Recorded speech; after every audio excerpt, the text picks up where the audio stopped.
স্থাবর অস্থাবর মাটি সম্পত্তি ইত্যাদি এগুলি হলো আমাদের সম্পত্তি। কিন্তু ভগবানের সংসারে এটা হলো আমাদের জীবের সংসার, আর ভগবত সংসারে সেই সম্পত্তিটা হলো ভক্তি এবং প্রেম। যার কাছে যত ভক্তি এবং প্রেম আছে তিনি তত ধনী। সেইখানে এই প্রেম বা ভক্তি কোনো নিক্তিতে ওজন করা যায় না। ইহা ওজন করার উপায় একমাত্র ভক্তি। অতএব আমি কি করলে সেই কৃষ্ণ এবং কৃষ্ণ প্রেমকে লাভ করব জিজ্ঞেস করলেন। এই জিজ্ঞেস করাতে তখন কি বলছে যে কৃষ্ণ ভক্তি অভিধেয় সর্বশাস্ত্রে কয়। কৃষ্ণ ভক্তি অভিধেয়, এই যে অভিধেয় কৃষ্ণ ভক্তি, অতএব মুনিগণ করিয়াছে নিশ্চয়। মুনিগণ তাই সিদ্ধান্ত দিলেন। কি সিদ্ধান্ত দিলেন? বললেন শ্রুতির মাতা। আমাদের বহুশাস্ত্র আছে তো, তাহলে এই বহুশাস্ত্রের ভিতরে শোনো, শ্রুতি শাস্ত্র হচ্ছে আমাদের মায়ের মতন। শ্রুতির মাতা, শ্রুতি শাস্ত্র হচ্ছে মায়ের মতন। মায়ের মতন কেন বললো?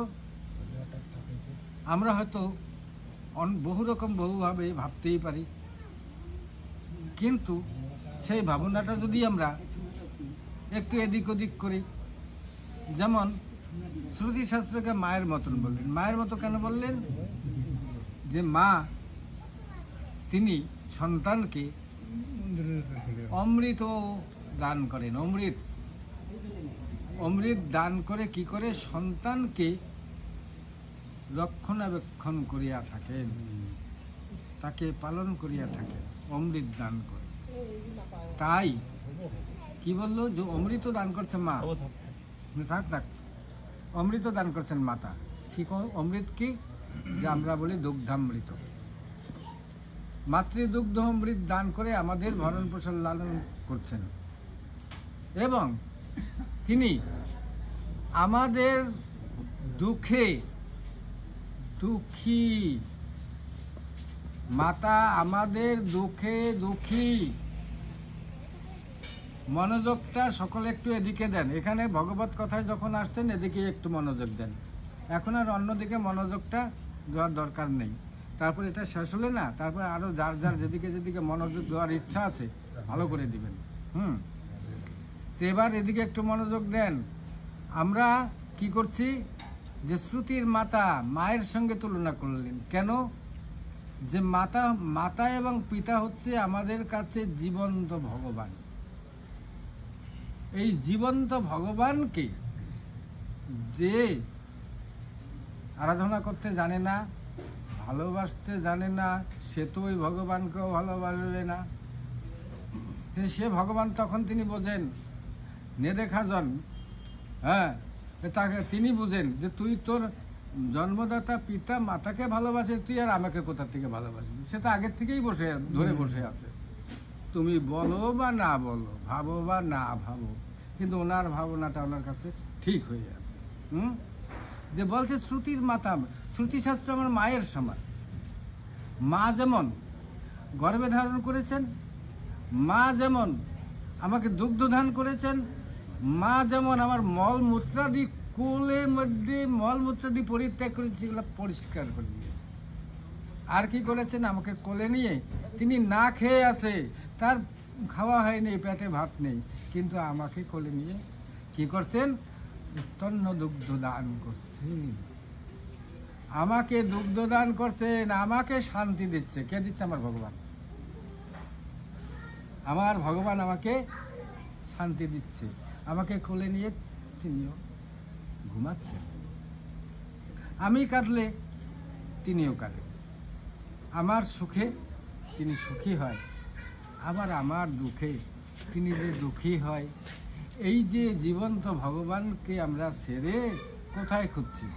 কাকে খুঁজছি? কোন ভগবানকে খুঁজছি? সেই ভগবান কি সন্তুষ্ট হইবে? মনে হয় না। তো বলো শ্রুতির মাতা, শ্রুতি শাস্ত্র আমাদের মায়ের মতন। তিনি যেমন আমাদের গর্ভে ধারণ করেছেন, আমাদের ভরণ পোষণ দিচ্ছেন, আমাকে কোলে নিয়ে শুয়ে আছেন শ্রী শ্রুতি শাস্ত্র। তিনি আমাকে উপদেশ দিলেন। কি উপদেশ দিলেন? সেই শ্রুতিশাস্ত্র। মায়ের উপদেশ শুনে এবার আমি কি করলাম, পৃষ্ঠ দিশতি ভগবদারাধনং বিধি, তিনি এবার দিশা দেখাইলেন। কি দিশা দেখালেন? ভগরাধনং গুরু, ভগবানকে আরাধনা করে। ভগবান শব্দ দুটি, এখানে ভগবান আমরা একবারে বলি, বস্তুত এখানে দুটি শব্দ, এক ভগ আর দুই বান। ভগ কথার স্ত্রীলিঙ্গ, বান কথা হচ্ছে পুলিঙ্গ।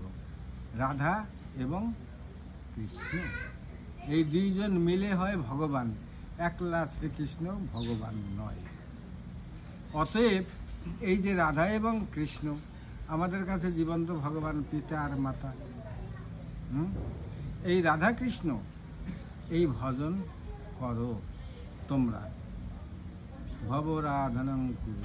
তিনি বললেন যে ভবরাধনং বিধিং যথা মাতুরবাণী স্মৃতিরবি তথা ভক্তি ভগিনী। যথা মাতুরবাণী, আমি স্মৃতিশাস্ত্রের কাছে জিজ্ঞেস করলাম, স্মৃতিশাস্ত্রকে জিজ্ঞেস করলাম যে আমি কার আরাধনা করব। এবার স্মৃতিশাস্ত্র আমাকে বললেন, কি বললেন? স্মৃতিশাস্ত্র বললেন যথা মাতুরবাণী, মা যা বলছে তাই করো, আমি তোমাকে অন্য কোনো উপদেশ দিতে পারবো না। এবার পুরাণাদ্যা যে বা সহজ নিব হাসতে তদনুগা, পুরাণগুলি, এই পুরাণগুলি, পুরাণ শাস্ত্রগুলি, এগুলি হচ্ছে আমার ভাইয়ের মতো।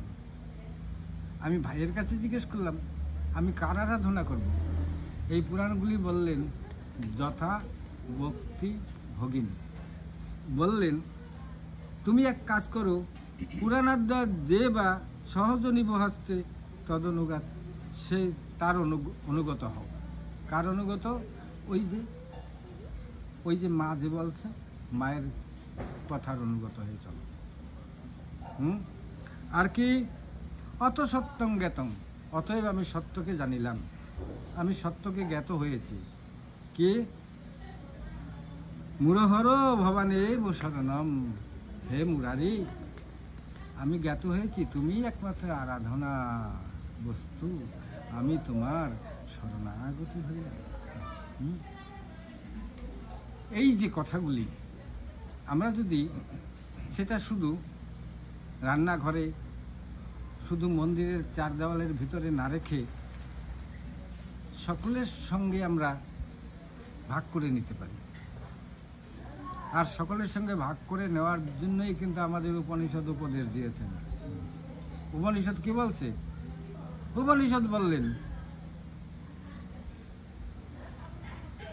সর্বে সুখী না ভবন্তু, পৃথিবীর সকলে সুখী হোক। আমরা প্রভুর কাছে হাত জোড় করলাম, প্রভু আমাকে কৃপা করুন। এবার প্রভু তিনি এসে উপস্থিত হইলেন, ঠিক আছে তুমি যখন আমার কাছে কৃপা চেয়েছো আমি তোমাকে কৃপা করব, বলো তোমার কি চাই।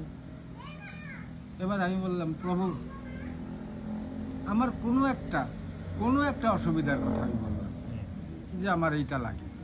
প্রভু বললেন তথাস্তু, ঠিক আছে। এইবার সেটা আমার ফলতেও পারে নাও ফলতে বলে, কেন? আংশিকও ফলতে পারে। কেন?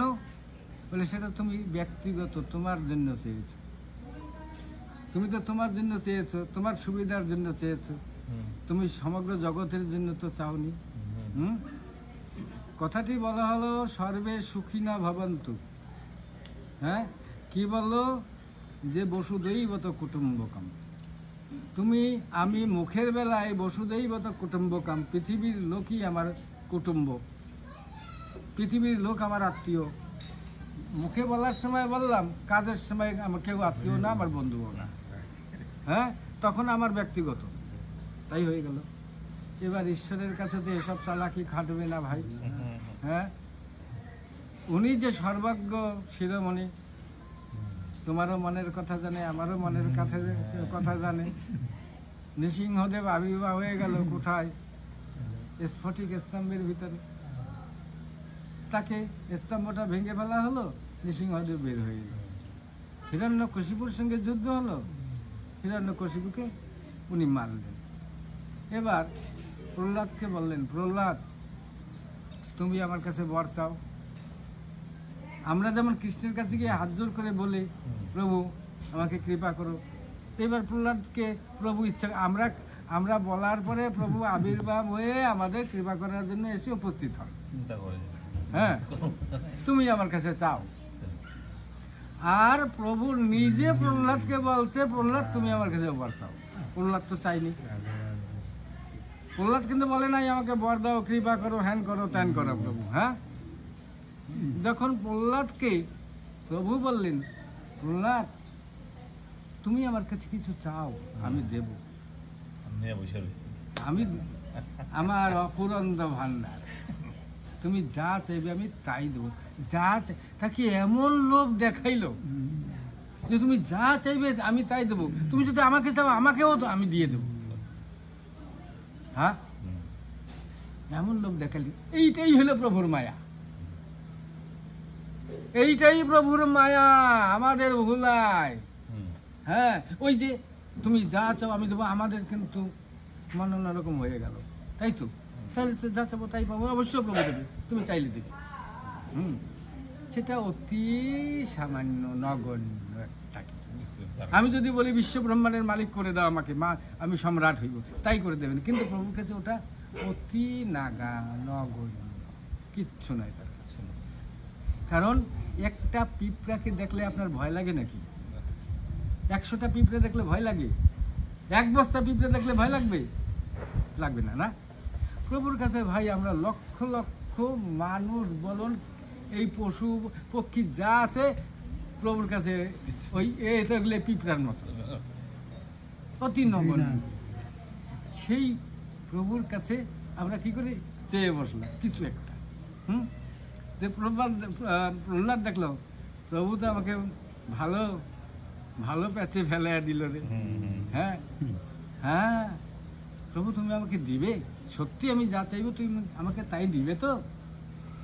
আমি যখন বলছি আমি দেবই, তুমি একবার চেয়েই দেখো না। হ্যাঁ, তাহলে প্রভু আমার পিতা অনেক অন্যায় করেছে, এই জাগতিক জগতের জীবকে, সাধুকে, মুনি ঋষিদেরকে অনেক অন্যায় অত্যাচার করছে, জীবে পৃথিবীর অনেক ক্ষতি সাধন করেছে। আমার পিতার মুক্তি দাও। ওরে বাবা, আমি তো বললাম কিছু একটা বিষয় ঠিকই কিছু একটা চাইবে, কিন্তু এ তো তা চাইনি। হ্যাঁ, অর্থাৎ আমার মায়া তো ভুললো না। হ্যাঁ, প্রভু বললেন না, একে আর একটু দেখতে হবে, ভুলে কি না, আর একটু পরীক্ষা বলে। আচ্ছা প্রহ্লাদ শোনো, আমার হাতে সে দেহত্যাগ করছে, তার তো আমার হাতে দেহত্যাগ করা মানে তার উদ্ধার। অতএব নতুন করে তার উদ্ধারের জন্য তোমার মানে কিছু চাওয়ার প্রশ্নই নেই। তুমি অন্য কিছু চাও, অন্য কিছু চাও। আমি অন্য কিছু চাইতে হবে? প্রভু আমি কি চাইব? প্রহ্লাদ ভাবছে আমি কি চাইব? আমার তো প্রভু চক্ষু দিয়েছে আমি দেখি, আমাকে মুখ দিয়েছে আমি মুখে কথা বলতে পারি, কান দিয়েছে আমি কানে শুনি, পাও দিয়েছে পায়ে যেতে পারি, হাত দিয়ে ধরতে পারি, আমার সর্বাঙ্গ দিয়ে আমি আমার যেটা পৃথিবীর সুখ উহা ভোগ করতে পারি। অথবা আমাকে তো কম তো তিনি কিছু দেননি, অথবা নতুন করে আমি তার কাছে কি চাইব? হ্যাঁ, এবার হাত জোড়তে বলছে প্রভু দিবে? হ্যাঁ নিশ্চয়ই দেব, তুমি চেয়েই দেখো না একবার। বলে তাহলে প্রভু আমার পিতার জন্য না এই পৃথিবীর লোক, এই মর্তের লোক কেউ হরিনাম করতে পারে না, সব হরিনাম বন্ধ ছিল। অতএব এদের যদি কিছু অপরাধ হয়ে থাকে, যা কিছু অপরাধ হয়ে থাকে, সে প্রভু এদের অপরাধ থেকে মুক্ত করে দিল। বাহ, এবারে তো প্রহ্লাদকে ঠকানো গেল না। দেখি আবার অন্যদিকে চলে গেল প্রহ্লাদ। হ্যাঁ, কি বলছে? সর্বে সুখী না ভবন্তু। হ্যাঁ, পশুদৈব তো কুটুম্বকম। এ তো সেই পদ্ধতি ধরলো, সেই রাস্তাই তো ধরে বসে আছে। যে পৃথিবীর সব পামরকে উদ্ধার করে দিল। এবার হিরণ্যকশিপু নৃসিংহদেব বললেন, প্রহ্লাদ তুমি তো সকলের জন্য চেয়েছ, তো তোমার জন্য কিছু চাইবে না? আমি তো বলছি তুমি তোমার নিজের জন্য, তোমার জন্য কিছু চাও। কেন প্রভু, কেন প্রভু, তুমি কিছু চাও প্রহ্লাদ? বলে আমি তো চেয়েছি প্রভু। না না, তোমার জন্য তো চাও, তুমি জগতের জন্য চেয়েছো, জগৎবাসীর জন্য চেয়েছো। কেন প্রভু, আমি কি জগতের বাইরে? কেমন হলো উত্তরটা? হ্যাঁ, যখন প্রহ্লাদ বললেন প্রভু আমি কি জগতের বাইরে, আমি জগতের মঙ্গল চেয়েছি, আমি তো জগতের ভিতরেই আছি, ওখানে তো আমিও আছি প্রভু, আমাকে আবার আলাদা করে চাইতে হবে কেন? রাধে রাধে। এই হলো ভগবত আরাধনা, এই হলো ভগবত ভক্তি। কি বললেন? অত সত্যং জ্ঞাতং, আমি সত্যকে জেনেছি। ভবানেব শরণম, আমি তোমারই শরণাগত। কৃষ্ণ স্বয়ং ভগবান, তিনি হচ্ছে অদ্বয় জ্ঞান তত্ত্ব, অদ্বয় জ্ঞান তত্ত্ব, অখণ্ড জ্ঞান তত্ত্ব ভগবান শ্রীকৃষ্ণ। হ্যাঁ, তিনি তার শক্তিতেই বিরাজ করিয়া থাকেন, তিনি কারো কাছ থেকে কোনো শক্তি, কোনো কিছু সাহায্য নিতে হয় না, তিনি স্বয়ং সম্পূর্ণ। সেই শ্রীকৃষ্ণ তিনি নিজে স্বরূপ শক্তিরূপে, নিজের স্বরূপ শক্তিরূপেই তিনি অবস্থান করিয়া থাকেন, কারো শক্তির উপর তিনি নির্ভরশীল নয়। আর কি, তিনি সাংস, তিনি বিভিন্নাংশ। সাংস বলি কাকে? তার অংশ, উহাকে সাংস বলা হয়। কৃষ্ণের থেকে যেটা বের হয়ে যাওয়া অবতার, এটা হলো তার সাংস্বরূপ। আর তার থেকে যে আবার অনেকগুলি হওয়া, এটা হলো বিভিন্নাংশ। এই সাংস হলো চারজন, যথা বাসুদেব, শঙ্কর্ষণ, প্রদ্যুম্ন, অনিরুদ্ধ। এই চারজন হলো তার সাংস, নিজের অংশ। আর তাদের থেকে বের হয়ে যাওয়া এ হলো বিভিন্নাংশ। এরা হলো সাংস, বৈকুণ্ঠে অবস্থান করিয়া থাকে। আর বিভিন্নাংশ জীব পৃথিবীতে অবস্থান করিয়া থাকে বহুরূপে, বিভিন্নাংশ জীব। মনে হয় এইখানেই বিবেকানন্দ বলছিল, বহুরূপে সন্মুখে তোমার, বহুরূপে সন্মুখে তোমার, সারি কোথা খুঁজিছ ঈশ্বর। ভগবান তোমার সম্মুখে দাঁড়িয়ে আছে। এই জীবন্ত ভগবানগুলাকে ছেড়ে তুমি মন্দিরে গিয়ে খুঁজছো তাকে। হ্যাঁ, খুঁজলে ভুবন পাবি না সেধন, জ্ঞান নয়ন না ফুটলে পড়ে। নাভির গন্ধে আকুল প্রাণ, পায় না মৃগ সে সন্ধান। হবি আছে গাভীর দেহে, গাভী কি তা জানতে পারে। হরিণের কাছে কস্তুরী থাকে, আমরা আবার নাভি কস্তুরী বলিয়া থাকি।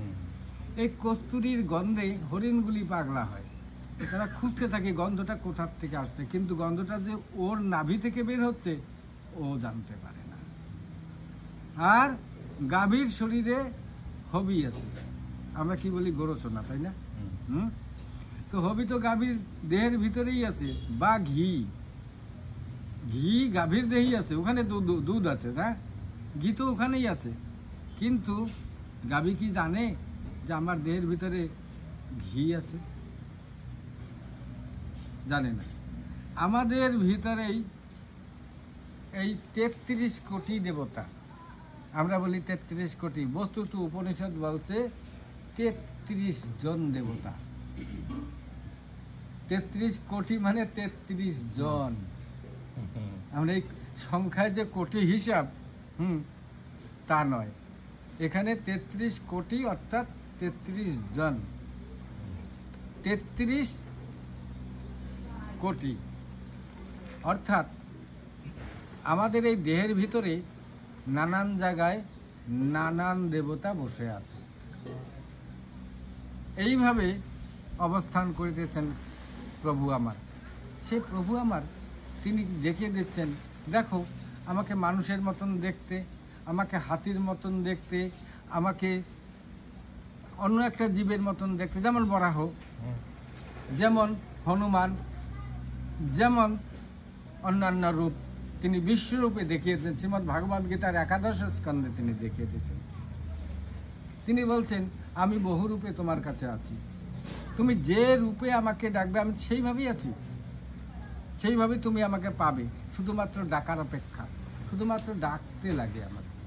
আর সেই ডাকাটা কীরকম হতে লাগবে? এই যে একটু আগে যেমন বললাম, সর্বে সুখী না ভবন্তু বা বসুধৈবত কুটুম্বকম, এইভাবে তুমি আমাকে ডাকতে লাগবে। প্রহ্লাদের মতন ডাকো। আমরা ভাবলাম প্রহ্লাদের মতন ডাকো। প্রহ্লাদকে গোবিন্দকে দেখেছেন, তাকে জল থেকে রক্ষা করেছে, বিষ থেকে রক্ষা করেছেন, পাহাড় থেকে ফেলে দিয়েছে, ওখানে রক্ষা করেছেন, তাহলে আমাকেও তিনি রক্ষা করবেন, নিশ্চয় তিনি আমাকে রক্ষা করবেন, এটা ঠিক। কিন্তু প্রহ্লাদের মতন আবার নির্ভরতাও থাকতে হবে। সেটা যদি নির্ভরতা না হীন হয়ে যায়, আমরা দেখতে পাই আমাদের সমাজের ভিতরে কি যে মেয়েরা, নারীরা স্বামী মারা গেলে বিধবা হয়, কিন্তু যতদিন বিধবা হয় নাই ততদিন কি পরে? শাখা পরে, সিঁদুর পরে, তাই না? শাখা সিঁদুরটা পরে কেন ভাই? কেন পরে? হয়তো কেউ জানে, কেউ জানেই না। তো শাখা সিঁদুর পরে কেন? তার স্বামীর প্রতি তার ভালোবাসা আছে, তার স্বামীর প্রতি তার ভালোবাসা আছে, তার শ্রদ্ধা আছে, তাই তো তিনি শাখা সিঁদুরটা পরেন। আচ্ছা, এবার মারা গেল, শাখা সিঁদুরটাকে ফেলে দিল, তবে কি তার স্বামীর প্রতি ভালোবাসাটা কি চলে গেল নাকি? হ্যাঁ, যখন বিধবা হলো তখন তো শাখা সিঁদুরটা ফেলে দিল, তার মানে কি তার স্বামীর প্রতি ভালোবাসা নেই? কি বুঝবো আমরা? আমরা এই যে আমাদের কতগুলি নিয়ম বা শ্রুতি কথা চলছে, তার উপরে নির্ভরশীল আমরা বেশি হয়ে গেছি। বস্তুত ভগবত কথার উপরে নির্ভরশীল আমরা নই। ভাগবত গীতায় ভগবান শ্রীকৃষ্ণ যে বাণীগুলি দিয়েছেন তার উপরে নির্ভরশীল নই, আমরা শুধু কতগুলি কাল্পনিক কথার উপরে নির্ভরশীল। স্বামী মারা গেছে, তার আরো কত দুঃখ। আমি তো বলি শাখা সিঁদুর ডাকলে তার যে পরকালে স্বামী গেছে, যেখানে আছে তিনি আরো সুখে থাকুক, তার সুখের জন্য, তার মঙ্গলের জন্য আমি আরো বেশি করে শাখা সিঁদুর পরবো, তাতে কি অসুবিধাটা? ভুলটা কোথায়? আমরা কি বুঝলাম? আমাদের সমাজ এমন একটা তৈরি হয়ে গেছে যে আমরা ওই সমাজের বিধি মতন চলতে আমরা বাধ্য হয়ে গেছি। একবারও আমরা ভাবছি না যে আমরা কি করছি, ভগবত আরাধনা করছি না কি করছি, না কারো মনের আশা পূর্ণ করছি। যদি বলে কারো মানে কি, কারো বলতে কি বোঝায়? আমি বলবো পুরোহিত বা ব্রাহ্মণ। ব্রাহ্মণে বলছে, ব্রাহ্মণের কথাই তো আমরা পালন করছি, তাদের আদেশে তো চলতে হচ্ছে। জন্ম হলো আনো ব্রাহ্মণ না, তারপরে আরো কি কি আছে চলতে থাকবে। তুমি মরা পর্যন্ত, মরা পর্যন্ত তুমি কঠিন পরিশ্রম করে, ভাই একবেলা ভাত জোটে না আমাদের, কঠিন পরিশ্রম করে আমরা একটু পয়সা করে জোগাড় করে, বাবা মারা গেছে, এখন কি করতে হবে? ওই পুরোহিতকে ডাক দিয়া 12 মাস 13 মাসের 14 মাসের খরচ ওখানে হিসাব করে বুঝায় দাও, তারপরে দক্ষিণা দাও। আমাদের সর্বশান্ত করে দিয়ে তিনি, আমরা যে পরিশ্রম করে, কঠিন পরিশ্রম করে যে কিছু সঞ্চয় করেছিলাম, আমাদের ব্যাধি হলে ওষুধ কিনতে হবে, আমাদের কাপড় ছিঁড়ে গেলে একটা বস্ত্র কিনতে হবে, আমাদের বাচ্চাদের মুখে একটু অন্ন দিতে হবে, ও কথা আর চলবে না, ওনাকে দিতেই হবে। তোমার গরু থাকুক, বেড়া থাকুক, বেশি দিয়ে দাও। আমাদের কাছ থেকে লুট করে নিয়ে চলে গেল। কিবা কথাগুলি কি আমি মিথ্যে বলছি নাকি? আপনাদের কি মনে হয়? আপনাদের রাধে রাধে রাধে রাধে হয় কথাটা কি অসত্য? মোটেও না। এই তো হচ্ছে আমাদের। এখন যদি কেউ বলে তাহলে কি এগুলি উল্টিয়ে দিতে চান নাকি আপনি? হ্যাঁ, ক্ষমতা নাই আমার, আমি বললেও শুনবে না কেউ। কেন শুনবে না? শুনবে। কেন শুনবে? আমার পিতা মাতা পূর্বপুরুষ তো করেই গেছে এরকম। এটা তো আমি পূর্বপুরুষের নীতি ছাড়তে পারবো না। বাবা মারা গেছে, ছেলে পিণ্ড দিতে বসছে। এই সময় একটা বিড়াল, ওদের ঘরের বিড়াল, ওখানে এসে খুব ডিস্টার্ব করছে। বিড়াল বুঝছেন তো? হ্যাঁ, বিড়াল এসে ডিস্টার্ব করছে। তো এবার করলো কি, বাবা করলো কি, একজনকে বললো ওই ওখানে টুকরিটা নিয়ে আয় তো। টুকরিটা নিয়ে আসলো, ওই বিড়ালটাকে টুকরি দিয়ে চাপা দিয়ে থিয়া দিল, ও যাতে ডিস্টার্ব না করে। এইবার ওর ছেলেটা কিন্তু ছোট ছোট ছিল, দেখছে। কিন্তু যখন ইনি মারা গেল, তার ছেলে আবার এনে আর শ্রাদ্ধ করতে বসছে। যখন শ্রাদ্ধ করতে বসছে, তখন আধা শ্রাদ্ধ হয়েছে, আর আধাটা বাকি আছে। হঠাৎ করে তার মনে পড়ে গেল কি, যে আমার বাবা যখন ঠাকুরদাদার শ্রাদ্ধ করলো, তখন একটা বিড়ালকে চাপা দিয়ে রাখছিল, দেখছি আমরা। কেন চাপা দিয়েছি সে তো বুঝি নাই না, ছোট ছোট তো, কিন্তু একটা টুকরি দিয়ে চাপা দিয়ে রাখছে। আমি তো তা করি নাই, অতএব আমি না করলে এটা তো হবে না, আমার পিতা হয়তো পিণ্ড পাবেই না। এইবার করলো কি, বলো দাঁড়ান ঠাকুর মশাই বা পুরোহিত মশাই, একটু বামুন ঠাকুর দাঁড়ান, একটু কাজ আছে। সে করলো কি, কোথার থেকে একটা বিড়াল ধরে আনলো, এনে ওইখানে বিড়ালটাকে রেখে একটা টুকরি চাপা দিয়ে তারপরে বললেন এইবার আরম্ভ। বললেন এটা কোন বেদের বিধান হলো? হ্যাঁ, এটা হলো আমাদের সম্পূর্ণ যা দেখেছি তাই শিখলাম, তাই করলাম। বস্তুতে এটা কোনো নিয়মও না, কোনো বিধানও না। ঠিক এই পদ্ধতিতে চলছি আমরা বর্তমানে এই পদ্ধতিতে চলছি। সঠিক পথগুলিকে আমরা ধরতে পারছি না। ধরতে গেলেই কোনো একটা পক্ষের স্বার্থে আঘাত লাগে। হ্যাঁ, আচ্ছা বাবা, তোমাদের ঘরে ডাল ভাত দিবে, ওটা তো মাছ মাংসের কারবার নয়। তা তোমাদের ঘরে এই ডাল ভাতটা খেতে আমার অসুবিধাটা কি? ওখানে কি তুমি পেঁয়াজ রসুন দিয়েছো নাকি? না, হবে না। কেন? আমি যে সাধু, তোমার হাতে খাবো না। আমি কিন্তু নিজেই সাধু স্বীকার করলাম, আমি সাধু, আমি বৈষ্ণব, তোমার হাতে খাবো না। কে স্বীকার করলো? কে বললো? আমি নিজে বললাম আমি বৈষ্ণব। এটা তো মহাপ্রভুর উদ্দেশ্য নয়। শ্রীমান মহাপ্রভু বলছে, বৈষ্ণব চিনিতে না রে দেবের শকতি। বৈষ্ণব তো দেবতারাও চিনতে পারে না। হ্যাঁ, শ্রীমান মহাপ্রভু বললেন, তৃণাদপি সুনিচেন তররিব সহিষ্ণুনা অমানীনা মানদেন কীর্তনীয় সদাহরি। তৃণাদপি সুনিচেন, একটা ঘাসের উপর পাড়া দিলে ঘাসটা পাটা উঠাইলে আবার মাথাটা খাড়া করে। বৈষ্ণব তাও করবে না।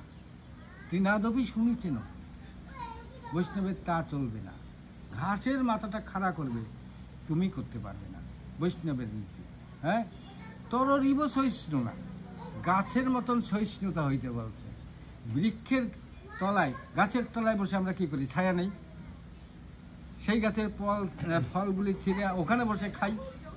আবার সেই গাছের একটা ডাল ভেঙে হাওয়া করি। আরে যার কাছে আশ্রয় নিয়ে যার ফল খেলাম, যার আশ্রয়ে, যার শীতলতায় আমি বেঁচে আছি, আবার তার একটা হাত ভাঙতে আমার একটুকু বিবেকে বাঁধলো না, বিবেকে বাঁধলো না। এটা আমরা করছি কি? হ্যাঁ, মহাপ্রভু বলছে না না না না, এরকম করতে পারবে না তো। গাছ দেখো কত সহ্য গুণ, তথাপি সে বলে না তোরে আমি ছায়া দেব না। তোর কাছে বলে না, আমার কাছে তো ফল খেয়েছিস, ছায়া নিয়েছিস।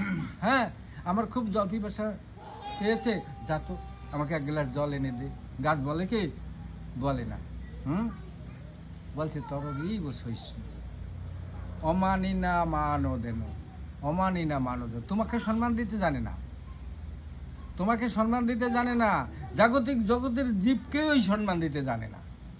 অতএব তুমি তাকেও অশ্রদ্ধা করিও না। তোমার আচরণে ও শিখবে, না তো ওকে শিখাইতে পারবে না। মারধর করে শেখানো যায় না। যদি মারধর করে শেখানো যেত তাহলে দুর্যোধন শিখত। ও কিন্তু শিখে নাই, কারণ সব মরে গেল, তাও আর শিক্ষা হলো না। অতএব তুমি মারধর করো না। গীতায় বলছে, কি বলছে? পরিত্রাণায় সাধনাং বিনাশায় চ দুষ্কৃতম। আমি দুষ্কৃতদের বিনাশ করব। এবার মহাপ্রভু বলেন, এটা চলবে না। দুষ্কৃতদের তুমি বিনাশ করতে পারবে না, তুমি দুষ্কৃতদের দমন করো, বিনাশ না, মেরে ফেলো না। বলে মেরে ফেললে ওদের শিক্ষা হলো কোথায়? হ্যাঁ, তাকে দমন করো, তারে সুশিক্ষা দাও, সেই পদ দাও। মহাপ্রভু বললেন, এই যে পদ, তার এই বছর অমানি না মান যেন, ওর সম্মান নেই, তুমিও অশ্রদ্ধা করবে না। কীর্তনীয় সদা হরি, বলে কীর্তনীয় সদা হরি, তাহলে কি আমি সবসময় দিন নাই রাত্র নাই সবসময় হরিনাম করতে হবে? বলে না, সবসময় তোমাকে হরিনাম করতে হবে না। বলে সবসময় হরিনাম করবে তুমি? বলে হ্যাঁ প্রভু, আমি সবসময় হরিনাম করব। তাহলে একটা নাঙ্গল নাও। বললেন, তাহলে একটা হাতে নাঙ্গল নাও, নাঙ্গল নিয়ে চাষ করো। জনক মহারাজ চাষ করছে না? হ্যাঁ, মহারাজ হয়েও তিনি চাষ করছেন। তিনি দেখিয়ে দিলেন যে দেখো, আমার মতন তোমরাও কাজ করো, একেবারে অপদার্থ হয়ে আইলসা হয়ে বসে শুয়ে থেকো না। এইটাই তো জনক মহারাজ দেখিয়ে দিলেন। তিনি কুরুক্ষেত্রটাকে চাষ করেছিলেন, যে কুরুক্ষেত্রে যুদ্ধ হয়েছিল, ওই জায়গাটা হাল চাষ করেছিলেন এই রাজর্ষি জনক মহারাজ।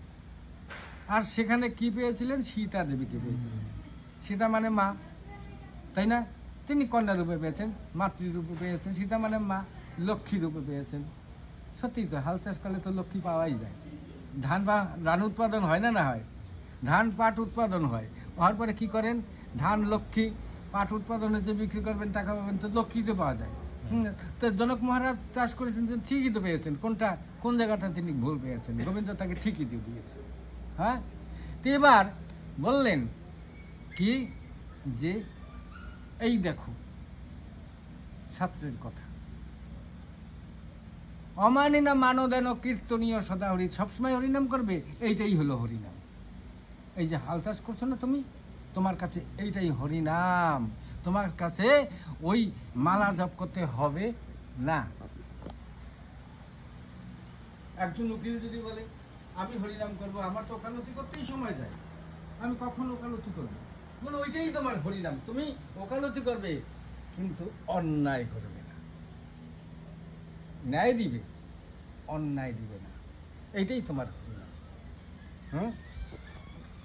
একজন পুরোহিত পুজো করবে, আমি হরিনাম কখন করবো? আমার তো পরের বাড়ি পুজো করতে দিন যায়। বলে এইটাই তোমার হরিনাম। কেন? তুমি পুজো করবে, ঠকাবে না। ভগবানের নাম করবে, তার নামে তুমি যা কিছু দক্ষিণা পাও অবশ্যই নেবে, কিন্তু ঠকিয়ে নেবে না। এইটাই তোমার হরিনাম। শ্রীমদ্ ভাগবত গীতায় এই যে কয়েকটা যজ্ঞের কথা উল্লেখ করা আছে, সেই যজ্ঞগুলি হলে এই যজ্ঞ। এইবার কীর্তনীয় সদা হরি, তুমি কর্ম করিবে, হরিনাম করিবে। কখন করিবে হরিনাম? কি বললেন? তিনি বললেন খাইতে বইতে শুইতে লইবে হরিনাম। খাইতে বইতে শুইতে, বলে খাইতে বইতে কেমন? শয়নে ভোজনে কিংবা জাগরণে। শয়নে, শুইতে, ভোজনে খাইতে, কিংবা জাগরণে বইতে। শয়নে ভোজনে কিংবা জাগরণে। তুমি যখন শয়ন করবে তার আগে হরিনাম নিতে পারো, অথবা শয়ন পরেও নিতে পারো। ভোজনে অর্থাৎ খাওয়ার আগে এবং পরে। তার জন্য খাইতে মানে খাওয়ার সময় করতে হবে তা নয়। আর কিংবা জাগরণে, তোমার ঘুম আসছে না, তুমি তোমার বিছানায় ভালো জায়গায় বসো। তোমার বিছানা যে আছে, সেই বিছানাতে তুমি কেন এত সুন্দর একটা বিছানা তৈরি করে রেখেছো? এত সুন্দর দুগ্ধ ফেননি বসার যাকে বলা হয়, কোমল, শুইলে ভালো লাগে, নরম বিছনা, সেখানে তুমি শুয়েছো তোমার আরামের জন্য। তো সেই আরামের জায়গাটায় বসে তুমি হরিনাম করো, তখন তো তোমার কোনো জাগতিক জগতের কর্ম থাকবে না, কাজ থাকবে না, তখন তো তুমি ফ্রি। অতএব এই সময়টা তুমি একটু বসে বসে হরিনাম করো। রাধে রাধে। আমরা এই জাগতিক জগতে মহাপুরুষগণ, মুনি ঋষিগণ, বিজ্ঞজন, আমাদের ঘরের যে মুরব্বী, তাদের কাছ থেকেই তো এগুলি শিখেছি। যদি বলা হয় আপনি বা কোথার থেকে শিখেছেন, বলে আমি বলবো আমি যাদের যাদের সঙ্গে সঙ্গ করেছি তাদের কাছ থেকে আমি শিখেছি, ভালোটাও শিখেছি, মন্দটাও শিখেছি। মন্দটা তখন তখন ওইখানেই ছেড়ে দিয়েছি, যেটা ভালো পেয়েছি ওটা নিয়ে নিয়েছি। সেই উদাহরণস্বরূপ বলতে পারি, এই যে আমাদের সামনে এখন উনি বসে আছেন, ওনাকে দেখছেন যে এনের কাছ থেকেও শিখেছি আমরা, আমি বা আরো বহুতে। কি শিখছে? আদর্শ কাকে বলে? যদি বলেন ওনার আদর্শের কথা দু একটা আপনারা আমাকে দেখাইতে পারবেন, নিশ্চয় পারবেন। আপনারা এখন এই ঘরটার পিছনে যান, একটা পুকুর দেখতে পাবেন। উনি মাস্টারি করছে, স্কুলের টিচার ছিল, ছাত্রদের শিক্ষা দিছে, ঘরে আসছে, পিছনে যেয়ে দেখেন একটা পুকুর আছে, নিজের হাতে পুকুর কাটছে। এই যদি বিশ্বাস নয় যাই দেখে আসবেন। কেন উনি কামলা দিয়ে পারতো না? নিশ্চয় পারত, কিন্তু না, উনি এই ঘরের ছেলে মেয়েদের সবাইকে দেখাইছে, শিখাইছেন। এই ঘরের সবাইকে তিনি শিখিয়ে দিয়েছেন। কি শিখিয়ে দিয়েছেন? আপনি আচরি ধর্ম জীবেরে শিখায়, আপনি না আচরিলে শিখানো না যায়। হ্যাঁ, আমি নিজে আচরণ না করলে তুমি করবে না, তো তাই তো আমি করছি। শ্রীকৃষ্ণ কর্তা হয়ে যাওয়া কর্তা, তিনি তো কিছুই করতে লাগে না, তবু তিনি যুদ্ধক্ষেত্রে দাঁড়িয়েছেন, যুদ্ধক্ষেত্রে অস্ত্র ধারণ করেছেন, যুদ্ধক্ষেত্রে উপদেশ দিয়েছেন। এগুলি না করলেও তো চলতো। শ্রীকৃষ্ণ ঈশ্বর, তিনি সচ্চিদানন্দ, তিনি অনাদিরাদি, তিনি গোবিন্দ, তিনি পরমাত্মা। তিনি আমাদের দেহ থেকে বের হয়ে গেলেই তো মরা, তাহলে আবার তার যুদ্ধ করতে হবে কেন দাঁড়িয়ে থেকে? না, এটা তার শিখানো দরকার, জাগতিক জগতের জীবকে শিখাইতে হবে। বলে যুদ্ধ করছে, কোথায় যুদ্ধ করছেন তিনি? কুরুক্ষেত্রে, তাই না? কুরুক্ষেত্রে যুদ্ধ করেছিলেন না? কোথায় যুদ্ধ করেছিল প্রভু? কৃষ্ণ যুদ্ধ কোথায় করেছিল? কুরুক্ষেত্র। কুরুক্ষেত্র ধর্মক্ষেত্র, কুরুক্ষেত্র সমাবেয়তা যুদ্ধোৎসব, মামকা পাণ্ডবাশ্চৈব কিম কুর্বত সন্দেহ। তিনি কুরুক্ষেত্রে যুদ্ধ করেছেন। কি করেছেন? 18 অক্ষৌহিনী সৈন্য ছিল উভয় পক্ষের, সব মরে গেছে, 2-1 মাত্র বেঁচে ছিল, তাই না? এবার প্রশ্ন করা হলো যে এই কুরুক্ষেত্রের যুদ্ধে কতজন মরছে, কে কাকে মারলো?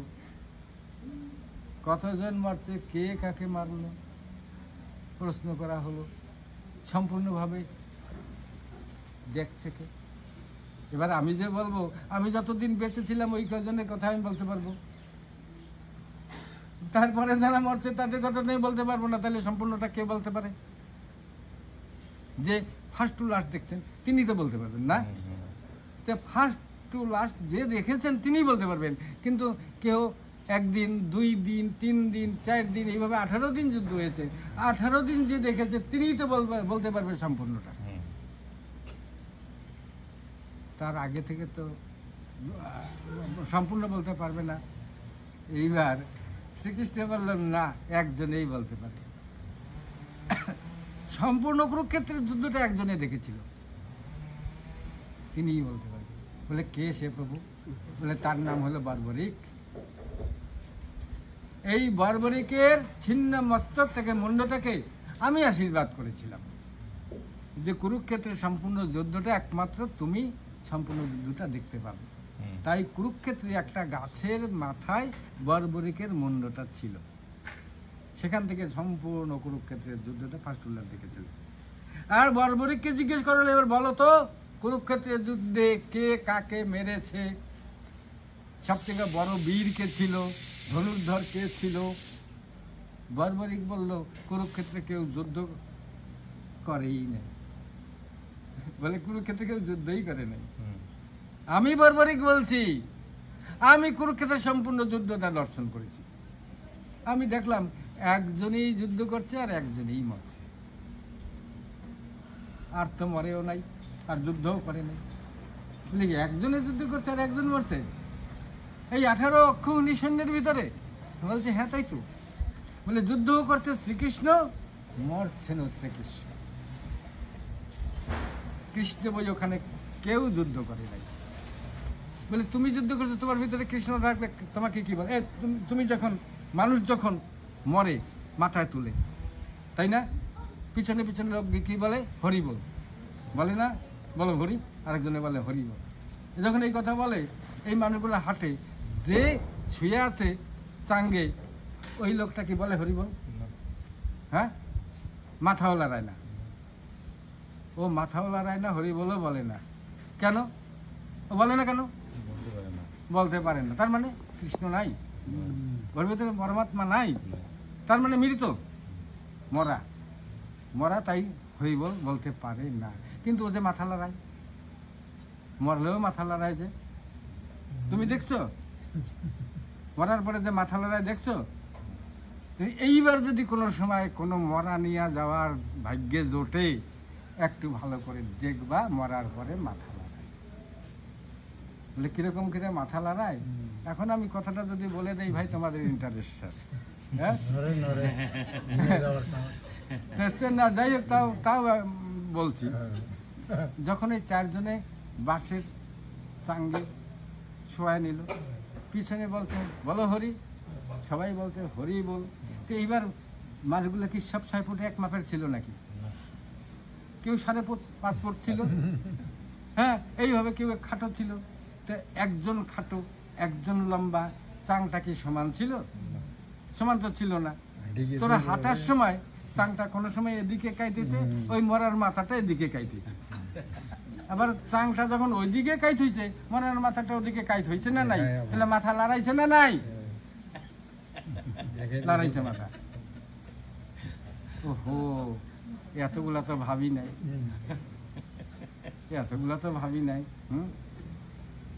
কিন্তু কথা বলে না, তার মানে মরা। আমি কথা বলতেছি, আমিও মরা। হ্যাঁ, এই যে একটা মরা, আবার এই যে কথা বলতেছি এই একটা মরা। তো আমি কথা বলতেছি, আমি মরা কেমন মরা হলাম? বলে যেদিন আমার জন্ম হয়েছে, মনে করুন আমার 100 বছর পরমায়ু, যেদিন আমার জন্ম হলো সেদিন একটা দিন কমলো না? 100 বছরের থেকে একটা দিন তো সেদিনটা গেলই, তারপরের দিনটা 2 দিন গেল, তারপরের দিনটা 3 দিন গেল। তার মানে আমার আয়ু বাড়ে না কমে? কমে। আমরা বলি কি এই বয়স বাড়ছে, বলি না? তাহলে শুদ্ধটা কোথায় বাবা? হ্যাঁ, শুদ্ধটা কোন জায়গা আছে আমাদের কাছে? আমরা নিজেরাই তো উল্টা। তো ভগবান আমাদের ভাও ভাবে নেবেন কেমন করে? তুমিও একটু ভাইয়ের মতন চলো, ভাইয়ের পথে চলো। আচ্ছা, এখানে যারা আছেন, আপনাদের কারো কি বৃন্দাবন যাওয়ার ইচ্ছা করে? আমাকে একটু উত্তরটা দিন। কাউকে বৃন্দাবন যাওয়ার ইচ্ছা করে কি? করে, কেন করবো না? কেন সবাই ইচ্ছা করে না? সবাই যদি বৃন্দাবন যাওয়ার ইচ্ছাই করে, কারো কাছে পয়সা নেই, সে যায় কি করে? কেউ বা এরোপ্লেনে যাবে, তাকে বাধা দিবেন কি করে? কেউ বা ট্রেনে যাবে। অর্থাৎ যার যেরকম শক্তি, সে সেই ভাবেই বৃন্দাবন যাবে। কিন্তু যাবে, লক্ষ্যটা হচ্ছে বৃন্দাবন। সে আমার যাওয়ার উপায়টা আমার এরোপ্লেনও হতে পারে, বাস হতে পারে, ট্রেন হতে পারে, আর যদি কিছু নাই খালি পায়েও হতে পারে, হেঁটে হেঁটে যাত্রা। কিন্তু লক্ষ্যবস্তুটা কোথায়? বৃন্দাবন। তা আমরা তো বৃন্দাবনে যাব, বৃন্দাবনের জন্য তো টিকিটটা কাটতে হবে না, টিকিটটা না কাটলে তো কোনো গাড়িতে উঠতে দেবে না, একবারে টিকিট ছাড়া হইলে নিজের যেখান পাও। আর সব দিকে কিন্তু ভাই টিকিট, টিকিট ছাড়া কোনো মতে উপায় নাই। এইবার বৃন্দাবন তো আমাদের যাওয়ার ইচ্ছা আছে সবাইরে একসঙ্গে করে, কিন্তু এখন যদি কেউ ট্রেনে যায়, কেউ এরোপ্লেনে যায়, কেউ বাসে যায়, কেউ হেঁটে যায়, একসঙ্গে তো হবে না, সবের সময়টা তো আলাদা আলাদা হয়ে গেল। কিন্তু আমাদের ইচ্ছাটা এই যে কয়জন আছে সকলে মিলেই আমরা বৃন্দাবন যাব, একসঙ্গে যাব, আমরা আলাদা আলাদা যাওয়ার জন্য ইচ্ছা না। হ্যাঁ, তাহলে একসঙ্গে যাওয়ার উপায়টা কি? কিছু একটা উপায় নিশ্চয় আছে, আছে, একসঙ্গে যাওয়ারও উপায় আছে। আর যে সেই এবার আমি ঘরে যাব, বিল্ডিং ঘর আছে বিল্ডিং ঘরেই যাব, কুড়ে ঘর আছে কুড়ে ঘরেই যাব, ঘরে তো একটা দরজা আছে সেখানে তো তালা চাবি দেওয়া থাকে, তো তালা চাবি দেওয়াটা যদি থাকে, তালাটা যদি না খুলে তাহলে ঘরে কি প্রবেশ করা যাবে? যাবে না। এইবার বৃন্দাবনে যাবে, সেখানে চাবিটা কিন্তু রাধারানীর হাতে। রাধারানী যদি ওই চাবিটা খুলে না দেয়, ও আমরা যত চেষ্টা করি ভাই যেতে পারবো না, কারণ ওটা আমরা আগে যাই পরে যাই, যাই এক জায়গায় দাঁড়ায় থাকতে লাগবে, যে খোলা নাই, বন্ধ আছে। আমি আগে যাই আর পরে যাই, যাই কিন্তু দাঁড়াই থাকতে লাগে। চাবিটা কিন্তু রাধারানীর হাতে। হ্যাঁ, তো বৃন্দাবন যাবেন তো? হ্যাঁ, এবার আগে যান পরে যান, কিন্তু দাঁড়ায় কিন্তু থাকতেই লাগে। বলো রাধে রাধে राधे राधे राधे राधे वृंदावन में जमुना थे राधे राधे जमुना थे राधे राधे वर्षाना थे राधे राधे राधा कुंडी राधे राधे श्याम कुंडी राधे राधे राधा कुंडी राधे राधे श्याम कुंडी राधे राधे प्रेम से बोलो राधे राधे दुहात तुले राधे राधे प्रेमानंदे राधे राधे नेचे गए राधे राधे नेचे गए राधे राधे बदन भरे राधे राधे दादा बोलो राधे राधे बौदी बोलो राधे राधे বৌমা বলো राधे राधे ছেলে বলো राधे राधे মেয়ে বলো राधे राधे তোমার ধর্মপত্নী যদি থাকে তাহলে স্ত্রী বলো राधे राधे স্ত্রী বলো राधे राधे পুত্র বলো राधे राधे কন্যা বলো राधे राधे ভাই বলো राधे राधे বন্ধু বলো राधे राधे পাড়ায় বলো राधे राधे সবাই বলো राधे राधे দুহাত তুলে राधे राधे এবার প্রেম যে বলো राधे राधे जय রাধা রানী কি জয়। রাধা রানী কি जय বলে রাধা রানী তুমি আমাদের এই বৃন্দাবনের তালার চাবিটা একটু খুলে দিও, আমরা যেন প্রবেশ করতে পারি একসঙ্গে। দুয়ারে গিয়ে তো দাঁড়িয়েই থাকতে হবে, তোমার চাবিটা না খুলে তো আমরা যেতে পারবো না, সে আমরা আগেই যাই আর পরেই যাই। রাধে রাধে। শ্লোক সন্ধে গ্রন্থ